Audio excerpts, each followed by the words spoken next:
and seeing an audience reaction to people that I didn't think were going to fuck with us.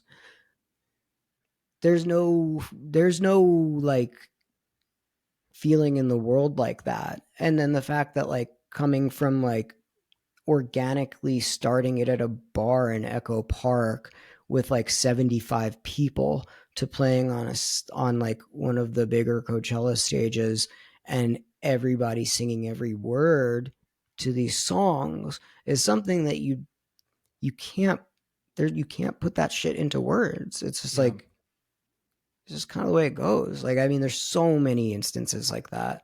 I have, like, dude, I have like some gnarly stories. I have some like heartwarming stories. I've got a ton. Dude, that's like a whole other conversation. You know what I mean? But of like, yeah, course. it's dude, it's the connection and the people. Like, I give a fuck about the people that go to Emo Night, and I genuinely like want them to have the best time. Like that. That's it. Like that doesn't really get much more complicated than that. Well, I think it's doing it for all the right reasons in that case.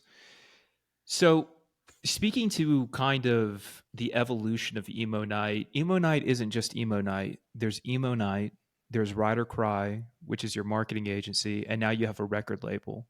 Let's just kind of talk about those various endeavors and especially the record label. I would love to hear more about it. So we started, like I was saying in the beginning of this, like, TJ and I came from entertainment.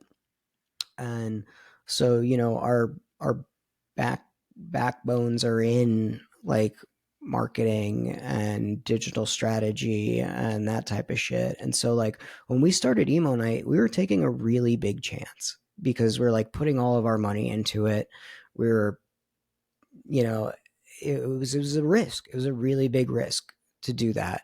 And so we were like, fuck, let's start a company where we know we're good at the things that we're already good at. Like, let's do that at the same time. So we used to do emo nights every Tuesday in different cities, and then we would work full time on emo night and full time on Ride or Cry, building a creative agency. And doing digital and creative and video and web for artists and people in entertainment. And that was like what kept, like us being able to pay rent at the time. And, we would do emo nights on Tuesday, fucking work all day, like Wednesday morning, being hungover and shitty, and like fucking like come back and do a full work week and then still plan emo night in another city next Tuesday.